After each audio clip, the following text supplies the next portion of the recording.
नमस्ते, मैं शैलजा अपने चैनल पर आपका हार्दिक स्वागत करती हूँ।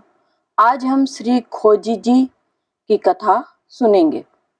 श्री खोजी जी मारवाड़ राज्य अंतर्गत पालड़ी गांव के निवासी थे।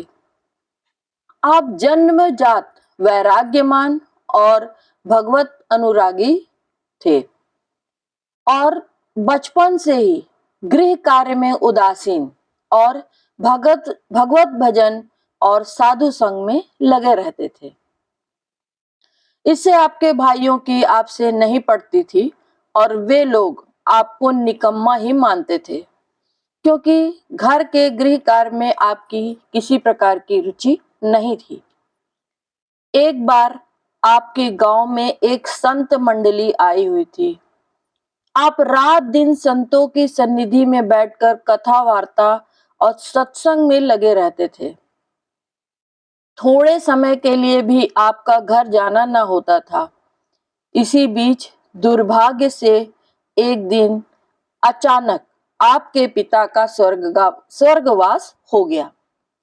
जब सारे अर्ध दैहिक कार्य संपन्न हो गए तो भाइयों ने आपसे कहा कि पिताजी के अस्थि कलश को गंगा जी में प्रवाहित कराओ, जिससे तुम भी पितृ ऋण से मुक्त हो जाओ। घर से गंगा जी बहुत दूर थी, इसलिए भाइयों ने जानबूझकर आपके जिम्मे यह कठिन कार्य लगाया था।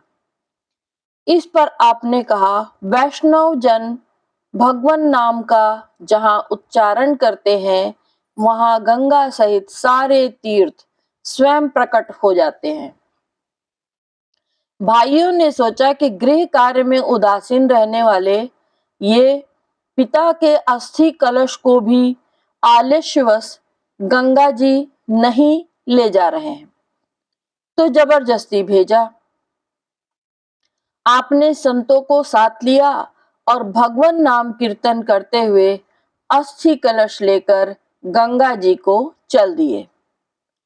मार्ग में आपको स्वर्ण कलश लिए हुए कुछ दिव्य नारियां दिखाई दी। जब आप उनके समीप से गुजरने लगे तो वे पूछने लगी, भक्तवर आप कहाँ जा रहे हैं? आपने कहा, मैं पिताजी के अस्थि कलश को श्री गंगा जी में प्रवाहित करने जा रहा हूं।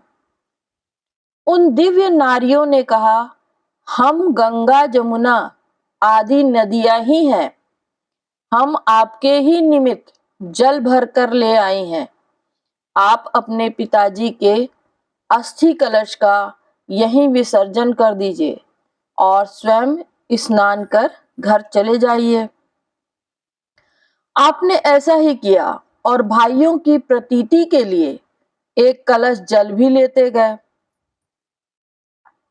श्री खोजी जी का गुरु प्रदत्त नाम था श्री चतुरदास। गुरु के मन के भाव की खोज करने के कारण गुरुदेव जी ने इन्हें श्री खोजी जी की उपाधि प्रदान कर। इस संबंध की कथा है कि एक बार आपके श्री गुरुदेव लघु शंका करने गए। आप उनके हाथ पैर की शुद्धि के लिए जल लिए खड़े थे। श्री गुरुदेव जी जब आपके पास आए तो हंसने लगे। आपने बड़ी विनम्रता से पूछा, गुरुदेव आपके हंसने का क्या कारण है? सेवक से कोई भूल हो गई है क्या? इस पर गुरुदेव बोले, अरे तू कैसा शिष्य है जो गुरु के मन की बात नहीं जान सकता? जा, जब तक मेरे मन की बात जान लेना तभी मेरे पास आना। श्री गुरुदेव की आज्ञा अनुसार आप गुरु चरणों का स्पर्श कर वहां से चल दिए। आपने बहुत दिनों से बहुत संतों से महात्माओं से गुरुदेव के मन की बात पूछी, पर कोई भी उत्तर देने में सक्षम न हुआ। अंत में एक दिन आपकी भेंट श्री कबीर दास जी से हो गई। उनके समक्ष भी आपने बड़ी ही विनम्रता पूर्वक यही प्रश्न रखा,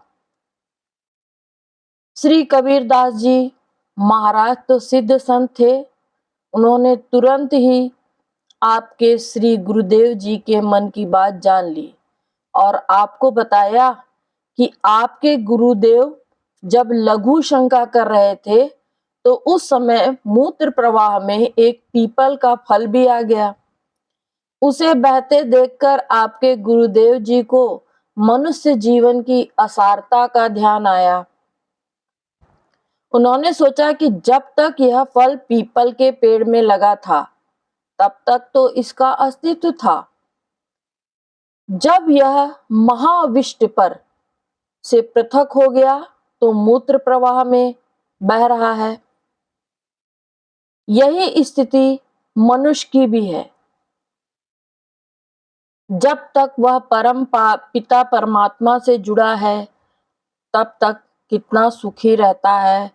जब वह अपने उससे पृथक होकर संसार में आ जाता है तो इसी प्रकार मूत्र प्रवाह में बहता है, फिर भी अज्ञान और अहंकारवश अपने को श्रेष्ठ समझता है। यही सोचकर उन्हें हंसी आ गई। श्री कबीरदास जी से इस प्रकार रहस्य बोध प्राप्त कर आप पुनः श्री गुरुदेव जी के पास आए और उनसे उपर्युक्त सारी बातें बताई। श्री गुरुदेव जी बहुत प्रसन्न हुए और बोले, तुमने मेरे मन के भाव को खोज लिया, अतः आज से तुम्हारा नाम खोजी प्रसिद्ध होगा।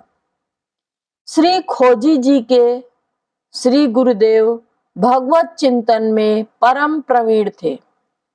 उन्होंने अपने शरीर का अंतिम समय जानकर अपनी मुक्ति के प्रमाण के लिए 1 घंटा बांध दिया और सभी शिष्य सेवकों से कह दिया कि हम जब श्री प्रभु की प्राप्ति कर लेंगे तो यह घंटा अपने आप बज उठेगा, यही मेरी मुक्ति का प्रमाण जानना। परंतु आश्चर्य यह हुआ कि उन्होंने शरीर का त्याग तो कर दिया परंतु घंटा नहीं बजा। तब शिष्य सेवकों को बड़ी चिंता हुई। श्री गुरुदेव जी के शरीर त्याग के समय श्री खोजी जी स्थान पर नहीं थे। ये बाद में आए। जब इनको समस्त वृतांत विदित हुआ तो जहां श्री गुरु जी ने लेटकर शरीर छोड़ा था, श्री खोजी जी भी वहां पौड़कर या लेटकर ऊपर देखा तो इन्हें एक पका हुआ आम दिखाई पड़ा। इन्होंने उस आम को तोड़कर उसके 2 टुकड़े कर दिए। उसमें से एक छोटा सा जंतु कीड़ा निकला और वह जंतु देखते ही देखते अदृश्य हो गया। घंटा अपने आप बज उठा। हुआ यूं कि श्री खोजी जी के गुरुदेव तो प्रथम ही प्रभु को प्राप्त हो चुके थे, यह सर्व प्रसिद्ध है, परंतु बाद में शरीर त्याग के समय अच्छा पका हुआ फल देखकर भगवान के भोग योग्य विचार कर उनके मन में यह नवीन अभिलाषा उत्पन्न हुई कि इसका तो भगवान को भोग लगाना चाहिए। भक्त की उस इच्छा को भगवतवश भगवान ने सफल किया। इस प्रकार श्री खोजी जी में संत निष्ठा और गुरु भक्ति का अपूर्व संगम परिलक्षित होता है। आपने अपना सारा जीवन संत भगवत सेवा में बिताया। जय श्री कृष्ण।